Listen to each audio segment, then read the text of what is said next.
Salut à toi et bienvenue sur la chaîne de l'excellent service. Si tu ne me connais pas encore, je m'appelle Thomas et je travaille depuis des années sur l'expérience client, le marketing, la relation client ou encore le management.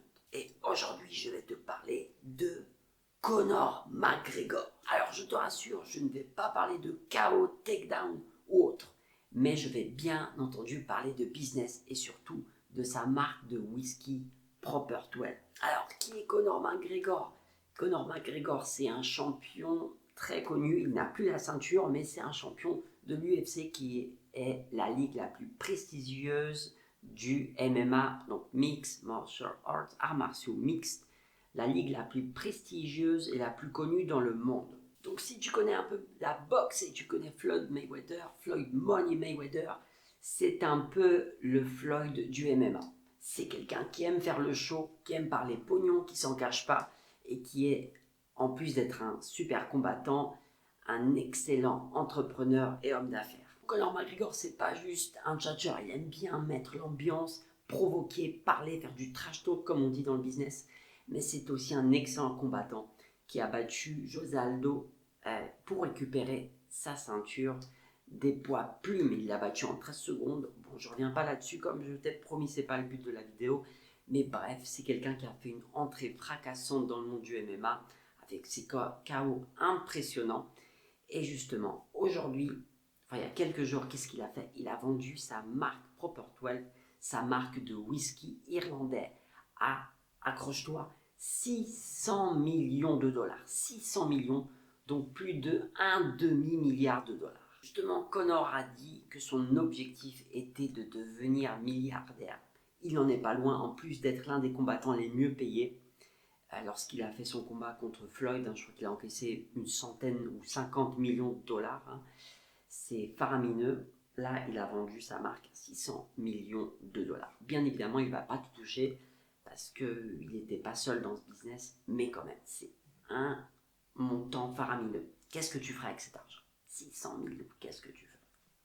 Donc Proper 12, c'est une marque qu'il a créée en 2018, donc c'est vraiment tout récent. 2018, c'est juste quelques années.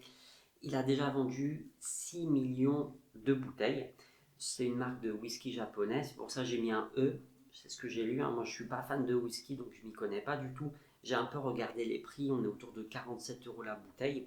Donc, je pense que c'est plutôt de la whisky haut de gamme, qui est pas trop mal. J'ai lu quelques avis.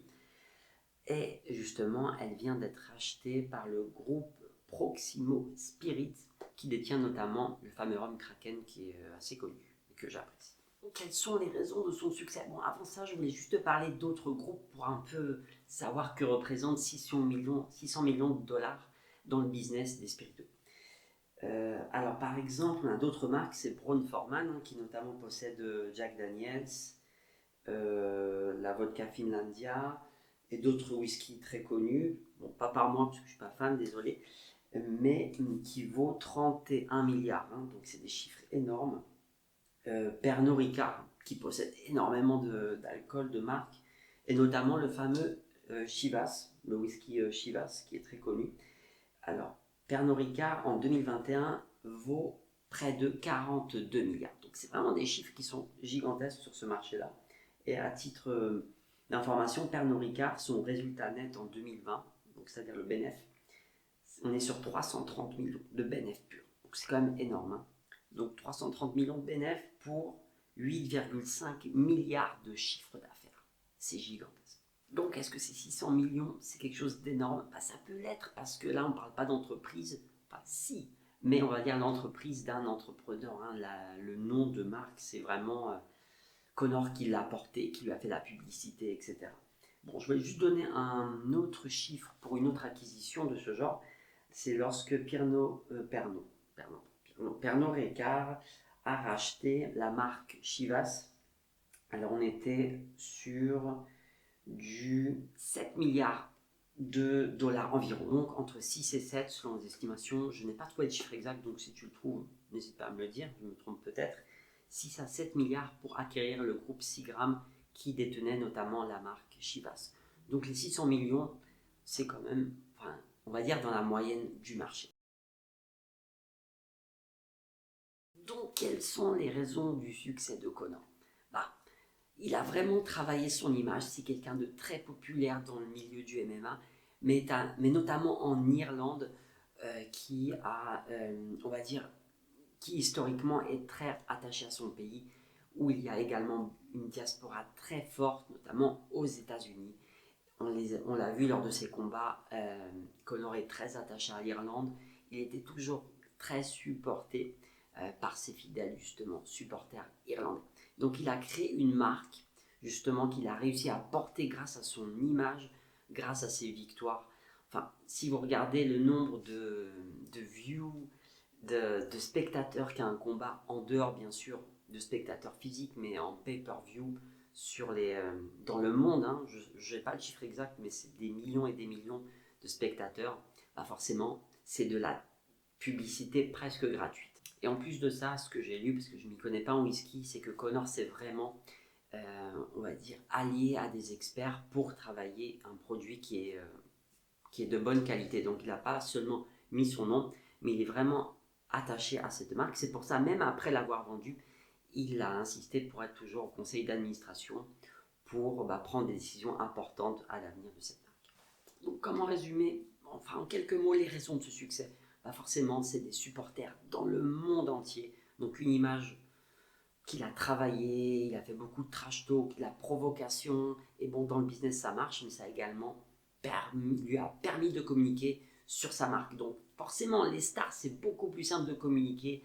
Elles apparaissent dans des films, dans des combats, elles font des chansons, elles sont dans le showbiz, donc c'est de la publicité presque gratuite. En plus de ça, il a travaillé sur la qualité de son produit et a vraiment rencontré un public fidèle au rendez-vous.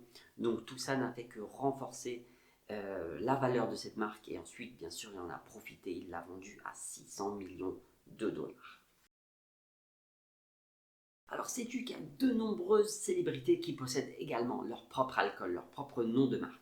Alors, je ne vais pas toutes les énumérer parce qu'elles sont super nombreuses, mais je veux te donner au moins quelques stars qui possèdent leur propre marque pour te montrer à quel point c'est un business qui peut être lucratif pour les stars. Bon, il y a Cameron Diaz qui a sa marque de vin.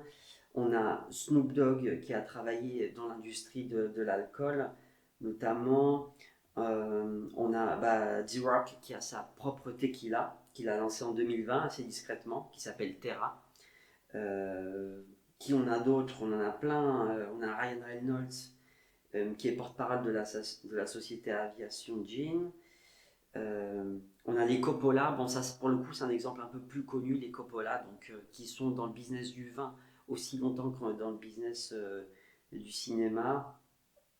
Drake également a sa marque de whisky également. Il y a P. Diddy qui a sa propre tequila. Enfin bon, ils sont super nombreux. On a Booba aussi, hein, qui, je sais pas ce qu'il a. Est-ce que c'est une marque de whisky ou pas? Enfin, dis-moi. Mais je sais que Booba a quelque chose, c'est Duke, je crois, sa marque. Enfin bon, on a énormément de célébrités qui ont leur propre marque et pas forcément. Quand on est une star, on a une image de marque qui porte notre produit. Et c'est beaucoup plus simple d'en faire la publicité, forcément. Et si tu suis le MMA, donne-moi tes pronostics pour le prochain Poirier McGregor, ça m'intéresse. Parce que moi, honnêtement, je pense que McGregor est un peu fini au MMA. Il a donné ce qu'il a pu. Il a la tête maintenant dans le business. Et voilà. Généralement, quand un champion perd un ou deux matchs d'affilée, j'ai l'impression que c'est dur pour eux de s'en remettre. Alors, j'ai promis de pas dériver, mais j'ai pas pu m'en empêcher. N'hésite pas à me donner ton pronostic. Moi, je parie sur une victoire, encore une fois, de Dustin. J'espère que cette vidéo t'a plu. N'hésite pas à me dire en commentaire si tu penses que ce succès a mérité, si tu penses que c'est un montant un peu trop élevé pour une marque, pour une marque de whisky. N'hésite pas à me le dire en commentaire. Ça m'intéresse de débattre avec toi. Passe un bon dimanche et je te retrouve dimanche prochain pour une nouvelle vidéo. À bientôt.